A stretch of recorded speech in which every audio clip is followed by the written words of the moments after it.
नमस्कार दोस्तों, आप सभी का स्वागत है आपके अपने YouTube चैनल में। दोस्तों, आज हम आधुनिक काल के काव्यखंड छायावत को पढ़ने वाले हैं। दोस्तों, इसके पहले हम द्विवेदी युग तक पढ़ चुके हैं। दोस्तों, अगर आप हमारे चैनल पर नए हैं तो प्लीज़ पहले चैनल को सब्सक्राइब कर दें और बेल आइकन को प्रेस कर दें ताकि आने वाले सभी वीडियो का नोटिफिकेशन आपको मिलता रहे। आधुनिक काल के द्विवेदी युगीन कविता के पश्चात छायावाद का उदय हुआ। छायावाद का समय सामान्यतः 1918 ईस्वी से 1936 ईस्वी तक माना जाता है। आचार्य रामचंद्र शुक्ल ने भी छायावाद का प्रारंभ 1918 ईस्वी से माना है। हिंदी साहित्य में छायावाद शब्द का प्रथम लिखित प्रयोग मुकुटधर पांडे द्वारा किया गया। इन्होंने सन 1920 ईस्वी में जबलपुर से प्रकाशित होने वाली पत्रिका श्री शारदा में हिंदी में छायावाद शीर्षक से लेख 4 किस्तों में लिखकर छायावाद की विवेचना की। रामचंद्र शुक्ल ने मुकुटधर पांडे को छायावाद का प्रवर्तक स्वीकार किया है। दोस्तों, मुकुटधर पांडे के द्वारा सबसे पहले छायावाद का लिखित प्रयोग श्री शारदा में हिंदी में किया गया था। दोस्तों, यह एक पत्रिका थी जो जबलपुर से प्रकाशित होती थी। रामचंद्र शुक्ल ने मुकुटधर पांडे को छायावाद का प्रवर्तक स्वीकार किया है। छायावाद की 4 स्तंभों में जयशंकर प्रसाद, सूर्यकांत त्रिपाठी निराला, सुमित्रा नंदन पंत तथा महादेवी वर्मा आती हैं। दोस्तों, ये छायावाद की 4 स्तंभ कहे जाते हैं। छायावाद के संबंध में विभिन्न विद्वानों के मत इस प्रकार हैं। रामचंद्र शुक्ल के अनुसार छायावाद शब्द का प्रयोग 2 अर्थों में समझना चाहिए। एक तो रहस्यवाद के अर्थ में, जहां इसका संबंध कथा वस्तु से है, अर्थात जहां कवि अनंत और अज्ञात प्रियतम को आलंबन बनाकर अत्यंत चित्रमयी भाषा में प्रेम की अनेक प्रकार से व्यंजना करता है। छायावाद का दूसरा प्रयोग काव्य शैली या पद्धति विशेष के व्यापक अर्थ में है। दोस्तों, यह कथन है छायावाद के संबंध में रामचंद्र शुक्ल का। जयशंकर प्रसाद ने छायावाद के विषय में कहा है, जब वेदना के आधार पर स्वानुभूतमयी अभिव्यक्त होने लगी तब हिंदी में उसे छायावाद के नाम से अभिहित किया गया। ध्वन्यात्मक लाक्षणिकता, सौंदर्य में प्रतीक विधान तथा उपचार वक्रता के साथ स्वानुभूति की विवृत्ति छायावाद की विशेषताएं हैं। डॉक्टर रामकुमार वर्मा ने छायावाद के विषय में कहा है, परमात्मा की छाया आत्मा की छाया परमात्मा में पड़ने लगती है, तभी छायावाद की सृष्टि होती है। महादेवी वर्मा ने छायावाद के विषय में कहा है, छायावाद तत्वतः प्रकृति के बीच जीव का उद्गीत है। उसका मूल दर्शन सर्वात्मवाद है। नंद दुलारे वाजपेयी के अनुसार मानव अथवा प्रकृति के सूक्ष्म किंतु व्यक्त सौंदर्य में आध्यात्मिक छायावाद का भान मेरे विचार में छायावाद की सर्वमान्य व्याख्या हो सकती है। उपर्युक्त दोस्तों कथन सीधे सीधे प्रश्न पूछ देता है कि कौन सा कथन किस विद्वान का है। हजारी प्रसाद द्विवेदी के अनुसार छायावाद के मूल में पश्चात रहस्यवादी भावना अवश्य थी। इस श्रेणी की मूल प्रेरणा अंग्रेजी की रोमांटिक भावधारा की कविता से प्राप्त हुई थी और इसमें संदेह नहीं कि उक्त भावधारा की पृष्ठभूमि में ईसाई संतों की रहस्यवादी साधना अवश्य थी। नामवर सिंह ने कहा है छायावाद के विषय में, छायावाद उस राष्ट्रीय जागरण की अभिव्यक्ति है जो एक ओर पुरानी रूढ़ियों से मुक्ति चाहता था और दूसरी ओर विदेशी पराधीनता से। डॉक्टर नगेंद्र ने कहा है, छायावाद स्थूल के प्रति सूक्ष्म का विद्रोह है। वह एक विशेष प्रकार की भाव पद्धति है और जीवन के प्रति विशेष प्रकार का भावनात्मक दृष्टिकोण है। दोस्तों, ये सभी कथन आपको याद रखना है, बहुत ही महत्वपूर्ण कथन हैं। रामविलास शर्मा ने छायावाद के विषय में कहा है, छायावाद स्थूल के प्रति सूक्ष्म का विद्रोह नहीं रहा है, वरन थोथी नैतिकता, रूढ़िवाद और सामंती साम्राज्यवादी बंधनों के प्रति विद्रोह रहा है, परंतु यह विद्रोह मध्यवर्ग के तत्वाधान से हुआ था। इसलिए उसके साथ मध्यवर्गीय असंगति, पराजय और पलायन की भावना भी जुड़ी हुई है। रामस्वरूप चतुर्वेदी ने छायावाद के विषय में कहा है, छायावाद मूलतः शक्ति काव्य है, पुनर्जागरण चेतना का व्यापक और सूक्ष्म रूप है और अपनी अर्थ प्रक्रिया में मानव व्यक्तित्व को गहरे स्तरों पर समृद्ध करता है। दोस्तों, छायावाद के प्रमुख कवियों के बारे में पढ़ लेते हैं। जयशंकर प्रसाद। दोस्तों, जयशंकर प्रसाद का जन्म 1889 ईस्वी में तथा इनकी मृत्यु 1937 ईस्वी में हुई थी। इनके पिता देवी प्रसाद, माता मुन्नी देवी और गुरु मोहिनी लाल थे। दोस्तों, हम पढ़ लेते हैं जयशंकर प्रसाद की प्रमुख काव्य कृतियों के बारे में। दोस्तों, जयशंकर प्रसाद की प्रमुख काव्य कृतियां और उनका प्रकाशन वर्ष दिया गया है। उर्वशी। दोस्तों, इसका प्रकाशन हुआ था 1909 ईस्वी में। प्रेमराज। दोस्तों, इसका प्रकाशन हुआ था 1909 में। स्वाक्षोच्छ्वास, इसका भी प्रकाशन 1910 में हुआ था। कानन कुसुम, इसका प्रकाशन 1913 में हुआ था। महाराणा का महत्व, इसका प्रकाशन 1914 में हुआ था। झरना, इसका प्रकाशन 1918 में हुआ था, जबकि लहर का प्रकाशन 1933 ईस्वी में हुआ था। दोस्तों, झरना और लहर ये दोनों परीक्षा में बार बार पूछे जाते रहते हैं। वन मिलन, इसका प्रकाशन भी 1909 में हुआ था, जबकि अयोध्या का उद्धार का प्रकाशन 1910 में हुआ था।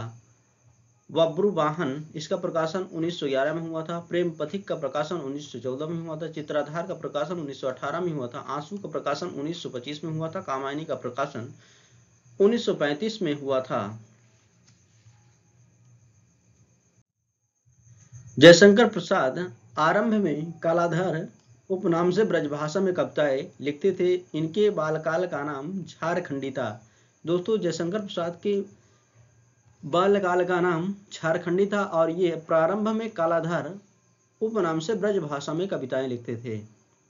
जयशंकर प्रसाद की पहली कविता शावक पंचक सन 1906 ईस्वी में भारतेंदु पत्रिका में कालाधर उपनाम से प्रकाशित हुई थी। जयशंकर प्रसाद की पहली पुस्तक उर्वशी एक प्रकार का चंपू काव्य है। कानन कुसुम खड़ी बोली में जयशंकर प्रसाद का पहला काव्य संग्रह है। जयशंकर प्रसाद की प्रथम छायावादी कविता प्रथम प्रभात सन 1918 ईस्वी में प्रकाशित हुई है, जो झरना में संकलित है। दोस्तों, प्रथम प्रभात जो है ये सन 1918 में प्रकाशित हुई थी और इसका संकलन जो है झरना में किया गया है। झरना को छायावाद की प्रथम रचना स्वीकार किया जाता है। इसे छायावाद की प्रथम प्रयोगशाला भी कहा जाता है। आंसू को हिंदी का मेघदूत कहा जाता है। रामचंद्र शुक्ल का कथन है, प्रसाद जी में ऐसी मधुमयी प्रतिभा और ऐसी जागरूकता भावुकता अवश्य थी कि उन्होंने इस पद्धति को अपने ढंग पर बहुत ही मनोरम विकास किया। दोस्तों,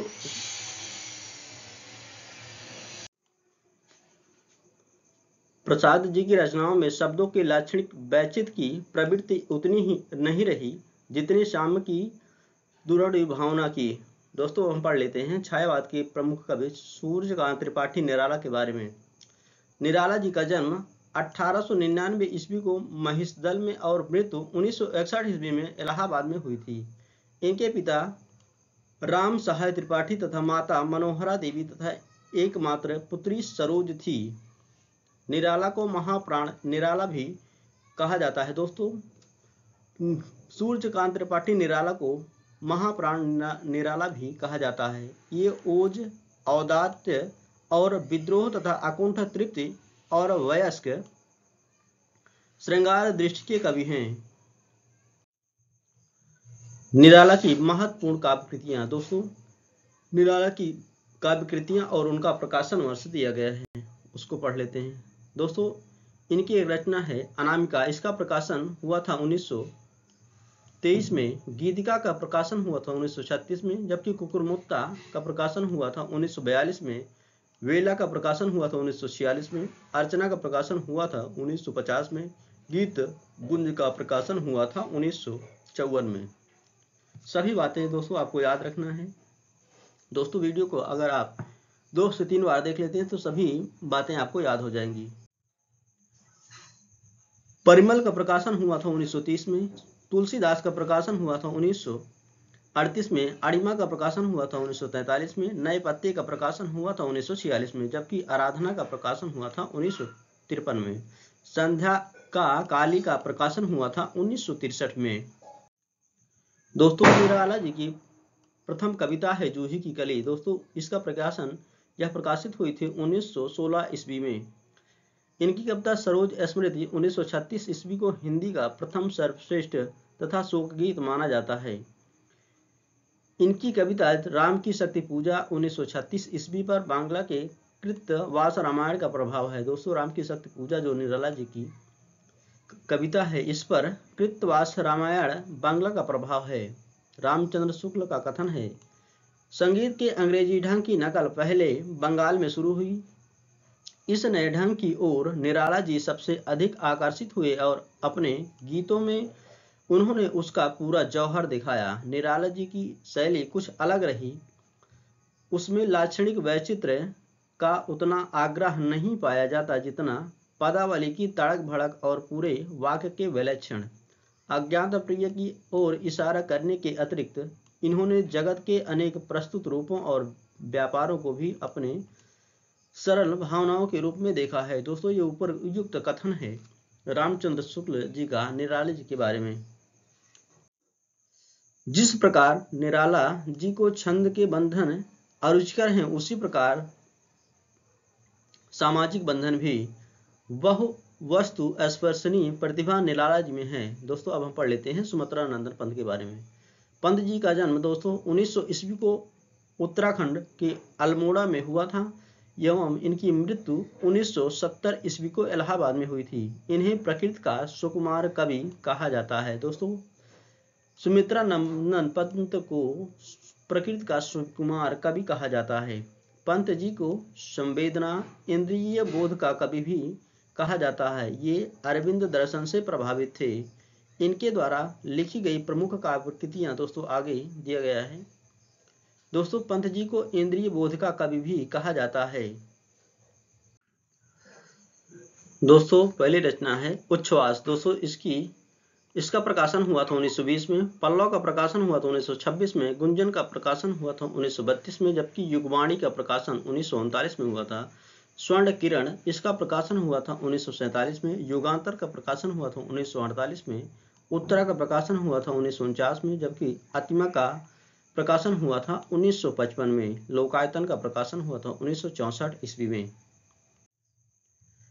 ग्रंथि का प्रकाशन हुआ था 1920 में। वीणा का प्रकाशन हुआ था 1927 में। युगांत का प्रकाशन हुआ था 1936 में, जबकि ग्राम्या का प्रकाशन दोस्तों हुआ था 1940 में। स्वर्णधूलि का प्रकाशन हुआ था 1947 में। युगपथ का प्रकाशन हुआ था 1949 में। रजत शिखर का प्रकाशन हुआ था 1952 में। कला और बूढ़ा चांद दोस्तों यह बहुत ही इंपॉर्टेंट है, इसका प्रकाशन हुआ था 1959 में, जबकि चिदंबरा का प्रकाशन हुआ था 1968 में। सुमित्रा नंदन पंत की प्रथम छायावादी रचना उच्छ्वास तथा अंतिम छायावादी रचना गुंजन को माना जाता है। पल्लव की भूमिका को छायावाद का घोषणा पत्र यानी कि मैनिफेस्टो कहा जाता है। पंत जी की महत्वपूर्ण कविताओं का संकलन चिदंबरा है, जिसके लिए सुमित्रा नंदन पंत को 1968 ईस्वी में हिंदी का प्रथम ज्ञानपीठ पुरस्कार प्राप्त हुआ था। रामचंद्र शुक्ल के कथन है दोस्तों सुमित्रा नंदन पंत के बारे में। इन्होंने कहा है, छायावाद के बंधे घेरे से निकलकर पंत जी ने जगत की विस्तृत अर्थभूमि पर स्वाभाविक स्वतंत्रता के साथ विचरने का साहस दिखाया है। पंत जी को छायावाद और रहस्यवाद से निकलकर स्वाभाविक स्वतंत्रता की ओर बढ़ते हमें आवश्यक संतोष होता है। कलावाद के प्रभाव से जिस सौंदर्यवाद का चलन यूरोप के काव्य क्षेत्र के भीतर हुआ, उसका पंत जी पर पूरा प्रभाव रहा है। महादेवी वर्मा दोस्तों इनके बारे में पढ़ लेते हैं। दोस्तों महादेवी वर्मा का जन्म 1907 ईस्वी में फर्रुखाबाद में तथा इनकी मृत्यु 1987 ईस्वी में इलाहाबाद में हुई थी। इनके पिता गोविंद प्रसाद थे। महादेवी वर्मा को आधुनिक युग की मीरा कहा जाता है तथा हिंदी के विशाल मंदिर की वीणा पाणी भी महादेवी वर्मा को कहा जाता है। महादेवी वर्मा कृत यामा में उनके निहार, रश्मि, नीरजा और संध्या गीत के महत्वपूर्ण गीतों का संकलन किया गया है। यामा के लिए वर्मा जी को वर्ष 1982 में भारतीय ज्ञानपीठ पुरस्कार प्राप्त हुआ था। दोस्तों, महादेवी वर्मा को यामा के लिए 1982 ईस्वी में ज्ञानपीठ पुरस्कार से सम्मानित किया गया था। महादेवी वर्मा जी की प्रमुख रचनाएं और उनका प्रकाशन वर्ष दिया गया। दोस्तों, निहार का प्रकाशन हुआ था 1930 में, जबकि नीरजा का प्रकाशन हुआ था 1935 में, यामा का प्रकाशन हुआ था 1940 में, सप्तपर्णा का प्रकाशन हुआ था 1960 में, रश्मि का प्रकाशन हुआ था 1932 में, जबकि संध्या गीत का प्रकाशन हुआ था 1936 में। दीप शिखा का प्रकाशन हुआ था 1942 में, प्रथम आयाम का प्रकाशन हुआ था 1984 में, जबकि एक अन्य रचना है अग्निरेखा। रामचंद्र शुक्ल का कथन है, गीत लिखने में जैसी सफलता महादेवी जी को हुई वैसी और किसी को नहीं। न तो भाषा का ऐसा स्निग्ध और प्रांजल प्रवाह और कहीं मिलता है, और न हृदय की ऐसी भावभंगिमा। जगह जगह ऐसी ढली हुई और अनूठी व्यंजना से भरी हुई पदावली मिलती है कि हृदय खिल उठता है। दोस्तों, यह कथन है महादेवी वर्मा के बारे में रामचंद्र शुक्ल का। छायावाद के अन्य कवि और उनकी रचनाएं। दोस्तों, उदय शंकर भट्ट, इनका जन्म हुआ था 1998 में और इनकी मृत्यु हुई थी 1966 में। इनके द्वारा लिखे गए प्रमुख रचनाएं हैं तक्षशिला, राका, मानसी, विसर्जन, युगदीप। मोहन लाल महतो वियोगी। दोस्तों, इनका जन्म हुआ था 1899 में और मृत्यु हुई थी 1990 ईस्वी में। इनके द्वारा रचे गए प्रमुख रचनाएं हैं निर्मल्या, एक तारा, कल्पना। लक्ष्मी नारायण मिश्र। दोस्तों, इनका जन्म हुआ था 1903 में और मृत्यु हुई थी 1987 ईस्वी में। इनके द्वारा रचा गया प्रमुख ग्रंथ है अंतर जगत। राम कुमार वर्मा। दोस्तों, इनका जन्म हुआ था 1905 में और इनकी मृत्यु हुई थी 1990 ईस्वी में। इनके द्वारा रचे गए प्रमुख ग्रंथ हैं रूप राशि, निशीथ, चित्ररेखा, आकाश गंगा। जनार्दन प्रसाद झा द्विज। दोस्तों, इनका जन्म हुआ था 1904 में और इनकी मृत्यु हुई थी 1964 ईस्वी में। इनके द्वारा इनकी प्रमुख रचनाएं हैं अनुभूति, अंतर्ध्वनि, केदारनाथ मिश्र, प्रभात। इनका जन्म हुआ था 1907 ईस्वी में तथा इनकी मृत्यु हुई थी 1984 ईस्वी में। इनकी प्रमुख रचनाएं हैं चिर स्पर्श, सेतुबंध, ऋतुम्भरा, कलेजे के टुकड़े और ज्वाला। आरसी प्रसाद सिंह। दोस्तों, इनका जन्म हुआ था 1911 में और इनकी मृत्यु हुई थी 1996 में। इनकी प्रमुख रचनाएं हैं कलापी, संचयिता, जीवन और यौवन, नई दिशा, पांचजन्य, प्रेम गीत। गोपाल सिंह नेपाली। दोस्तों, इनका जन्म हुआ था 1913 में और इनकी मृत्यु हुई थी 1963 ईस्वी में। इनकी प्रमुख रचनाएं हैं पंक्षी, उमंग, रिमझिम, पंचमी, रागिनी। प्रभाकर माचवे माखनलाल चतुर्वेदी को छायावाद का प्रवर्तक मानते हैं। राष्ट्रीय सांस्कृतिक धारा के काव्य। छायावाद में सिर्फ छायावादी रचना नहीं हुई बल्कि राष्ट्रीय सांस्कृतिक धारा के कवि भी हुए जिन्होंने अपनी कविता से देश में राष्ट्रीय भावना का संचार किया। दोस्तों, राष्ट्रीय सांस्कृतिक धारा के कवि और उनकी रचनाएं हैं माखनलाल चतुर्वेदी। दोस्तों, ये राष्ट्रीय सांस्कृतिक धारा के कवि हैं। इनका जन्म हुआ था 1889 में और इनकी मृत्यु हुई थी 1968 ईस्वी में। इनकी प्रमुख रचनाएं हैं हिमक्रीटनी, इसका प्रकाशन हुआ था 1941 में। हिम तरंगिनी का प्रकाशन हुआ था 1948 में। माता का प्रकाशन हुआ था 1951 में। समर्पण का प्रकाशन हुआ था 1956 में। युग चरण का प्रकाशन हुआ था 1956 में। सिया राम शरण गुप्त। इनका जन्म हुआ था 1895 में और इनकी मृत्यु हुई थी 1963 ईस्वी में। इनकी प्रमुख रचना है मौर्य विजय, इसका प्रकाशन हुआ था 1914 में ईस्वी में। अनाथ का प्रकाशन हुआ था 1917 ईस्वी में। विषाद का प्रकाशन हुआ था 1925 ईस्वी में। बाबू का प्रकाशन हुआ था 1941 ईस्वी में। बालकृष्ण शर्मा नवीन। दोस्तों, इनका जन्म हुआ था 1897 और इनकी मृत्यु हुई थी 1960 ईस्वी में। इनकी प्रमुख रचनाएं हैं कुमकुम, इसका प्रकाशन हुआ था 1939 ईस्वी में। अपलक का प्रकाशन हुआ था 1951 ईस्वी में, जबकि रश्मि रेखा का प्रकाशन हुआ था 1951 ईस्वी में। हम विश्व पापी जन्म के, इसका प्रकाशन हुआ था 1964 ईस्वी में।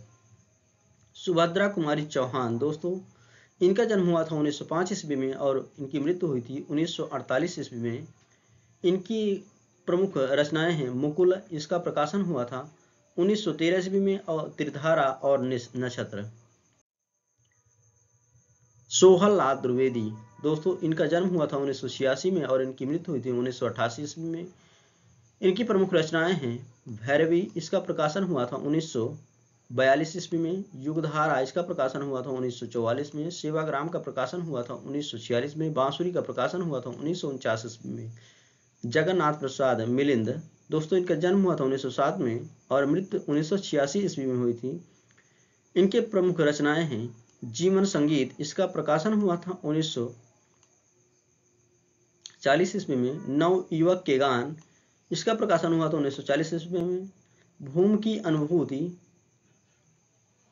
श्याम नारायण पांडे, दोस्तों इनका जन्म हुआ था 1907 में और मृत्यु 1991 ईस्वी में हुई थी। इनकी प्रमुख रचनाएं हैं हल्दी घाटी, इसका प्रकाशन हुआ था 1941 में। जौहर 1945 ईस्वी में प्रकाशित हुआ था। रामधारी सिंह दिनकर, इनका जन्म हुआ था 1908 में और इनकी मृत्यु हुई थी 1974 में। इनकी प्रमुख रचनाएं हैं रेणुका, इसका प्रकाशन वर्ष है 1935 ईस्वी। ओंकार, रसवंती, कुरुक्षेत्र, रश्मिरथी, उर्वशी, परशुराम की प्रतीक्षा, दोस्तों इसका प्रकाशन हुआ था 1963 ईस्वी में। रामधारी सिंह दिनकर को उर्वशी के लिए 1972 ईस्वी में भारतीय ज्ञानपीठ पुरस्कार प्रदान किया गया। पुष्प की अभिलाषा माखनलाल चतुर्वेदी की बहुत ही प्रसिद्ध कविता है। झांसी की रानी सुभद्रा कुमारी चौहान की प्रसिद्ध कविता है। दोस्तों अब हम पढ़ लेते हैं जीवन और मस्ती के काव्य के बारे में। छायावाद में सिर्फ छायावादी और राष्ट्रीय सांस्कृतिक धारा की रचनाओं के साथ साथ कुछ कवि वैसे भी हुए जो अपनी व्यक्तिक प्रेम की कविता लिखे, जिससे कि छायावाद के साथ हिंदी को समृद्ध किया। इन्हें जीवन और मस्ती का कवि कहा गया है।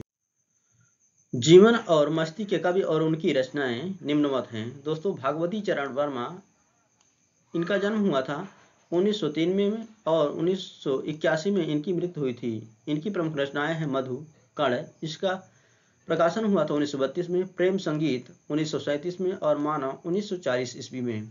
हरिवंश राय बच्चन, दोस्तों ये अमिताभ बच्चन जी के पिताजी थे।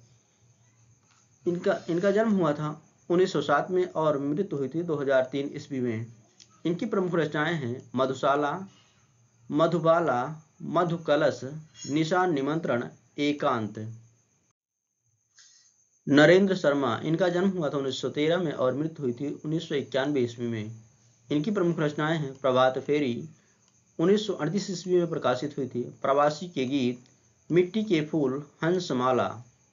रामेश्वर शुक्ल अंचल, दोस्तों इनका जन्म हुआ था 1915 में और मृत्यु हुई थी 1996 में। इनकी प्रमुख रचनाएं हैं मधुलिका, अपराजिता, किरण वेला। जानकी वल्लभ शास्त्री, इनका जन्म हुआ था 1916 में और मृत्यु हुई थी 2011 ईस्वी में। इनकी प्रमुख रचनाएं हैं तरंग, शिप्रा, मेघगीत, अवंतिका।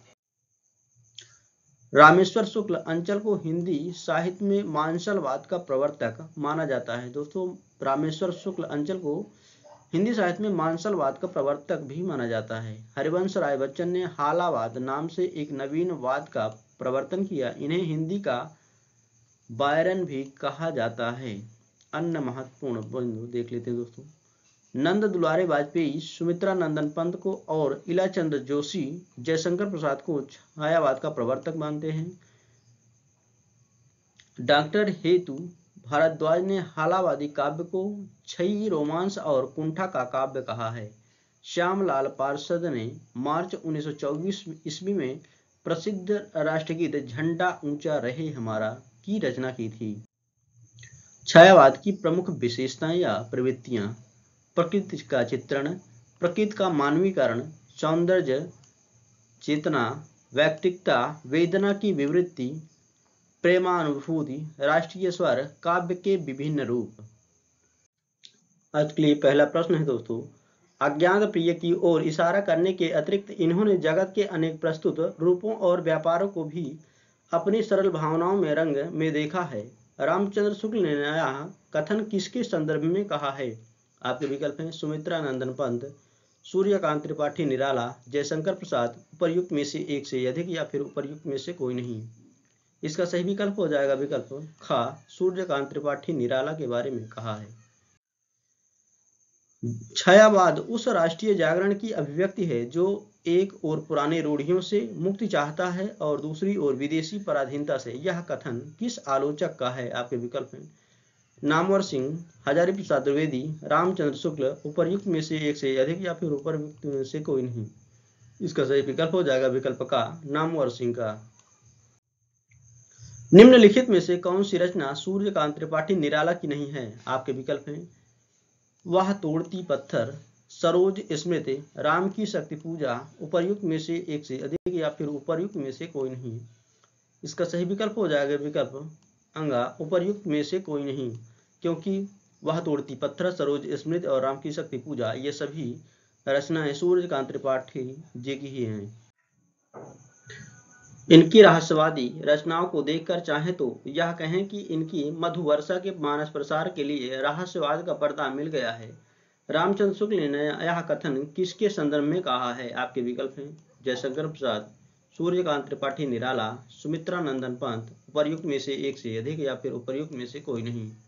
इसका सही विकल्प हो जाएगा विकल्प का, जयशंकर प्रसाद। सूर्यकांत त्रिपाठी निराला रचित राम की शक्ति पूजा पर किस रामायण का प्रभाव है? आपके विकल्प हैं कृत्तिवास रामायण, रामचरितमानस, वाल्मीकि रामायण, उपर्युक्त में से एक से अधिक, उपर्युक्त में से कोई नहीं। इसका सही विकल्प हो जाएगा विकल्प का, कृत्तिवास रामायण। इनमें से कौन छायावादी कवि अपने रचनाकाल के अंतिम दौर में प्रगतिवाद के भौतिक दर्शन के साथ साथ अरविंद दर्शन से प्रभावित हुआ? आपके विकल्प हैं जयशंकर प्रसाद, सूर्यकांत त्रिपाठी निराला, सुमित्रा नंदन पंत, उपर्युक्त में से एक से अधिक या फिर उपर्युक्त में से कोई नहीं। इसका सही विकल्प हो जाएगा विकल्प का, सुमित्रा नंदन पंत। पंत जी ने समाजवाद के प्रति भी रुचि दिखाई है और गांधीवाद के प्रति भी। ऐसा प्रतीत होता है कि लोक व्यवस्था के रूप में तो समाजवाद की बातें उन्हें पसंद हैं और व्यक्तिगत साधना के लिए गांधीवाद की बातें। पंत के संबंध में यह कथन किस आलोचक का है? आपके विकल्प हैं बच्चन सिंह, रामचंद्र शुक्ल, रामविलास शर्मा, उपर्युक्त में से एक से अधिक या फिर उपर्युक्त में से कोई नहीं। इसका सही विकल्प हो जाएगा विकल्प का, रामचंद्र शुक्ल का कथन है।